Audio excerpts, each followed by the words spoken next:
Ron Wretham, former Toronto police officer and co-CEO of Investigative Solutions, joins us now in studio. So, a ban on handguns, your thoughts? I don't buy it.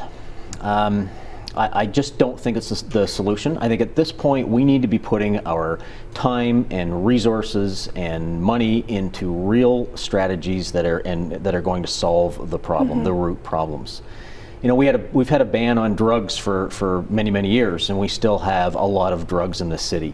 You know, as Dr. Phil says, you know, how's that working for you? Yeah, exactly. And so I just don't see it as a solution. What concerns me is that we are going to be putting so much time and effort into creating a law to ban ammunition or to ban handguns that we're not going to be putting those resources into other areas that could really be helpful.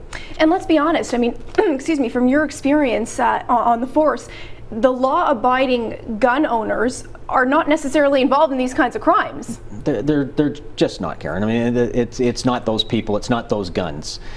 We can have laws outlawing handguns, but they're still going to come in from the U.S. They are still going to be imported into this country, the same as drugs are. We do our best in law enforcement to stop the importation of narcotics. We do our best to stop the importation of handguns, but the fact is they do get through.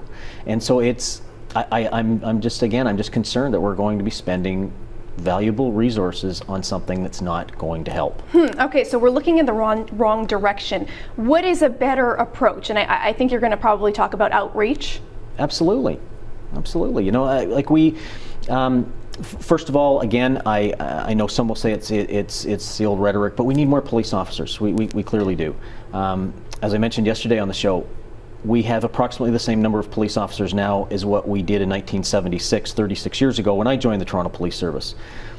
We need more police officers to be in the communities. The police can't be solving all of these murders and dealing with all of these crime scenes and still be in the communities doing outreach. So we have to have more police resources.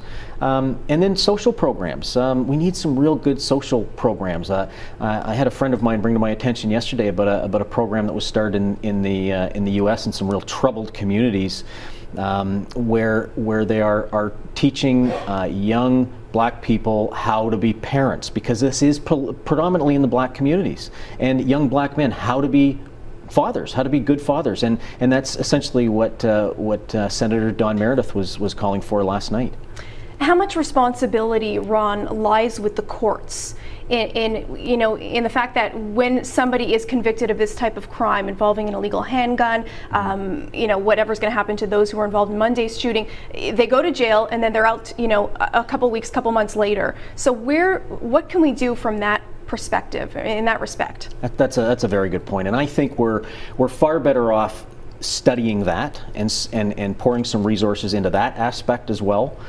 These criminals are getting out too soon to serve dead time and have that count for double time because of the time that you spent in jail between the time you're arrested and the time that you actually go to trial. To have that count as double is absurd. I was talking to a gentleman this morning who lived in California for a number of years. And when he left California, the gun and gang activity was rampant.